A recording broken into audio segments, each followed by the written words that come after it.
Porção diária de espiritualidade. E o tema de hoje será: Jesus estava desde o princípio. O versículo principal dessa meditação diz o seguinte: No princípio era o Verbo, e o Verbo estava com Deus, e o Verbo era Deus. Ele estava no princípio com Deus. João, capítulo 1, versículo 1 e 2. Muitos conhecem o Senhor Jesus apenas da fase em que ele viveu entre nós como homem, mas o fato é que ele já existia desde o princípio de tudo. Veja o que disse o apóstolo João, registrado em João capítulo 1, vamos ler dos versículos 1 ao 5, que diz o seguinte: No princípio era o Verbo, e o Verbo estava com Deus, e o Verbo era Deus.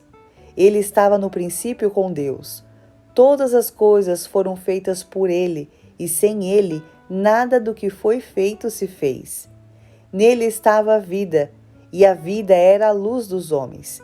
E a luz resplandece nas trevas, e as trevas não a compreenderam. No grego, verbo significa logos, ou seja, palavra.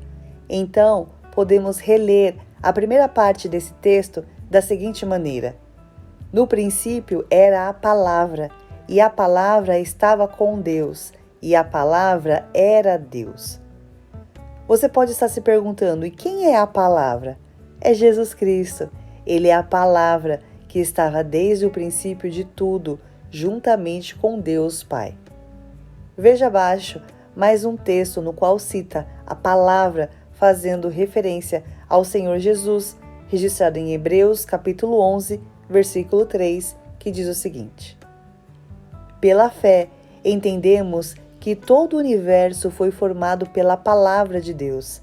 Assim, o que se vê originou-se daquilo que não se vê. Jesus Cristo não é apenas o plano de salvação da humanidade caída. Jesus Cristo, juntamente com Deus, Deus Pai, são os criadores do universo e, lógico, também do Espírito Santo. Tudo foi feito através de Jesus.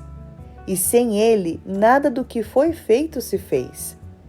Além disso, e como lemos no livro do apóstolo João, o Senhor Jesus é a luz da humanidade.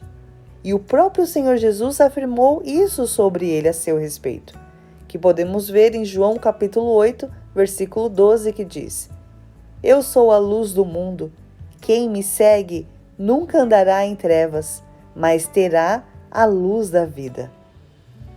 Jesus Cristo teve um papel fundamental na criação e na salvação da humanidade caída.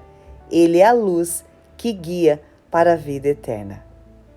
Deus te abençoe.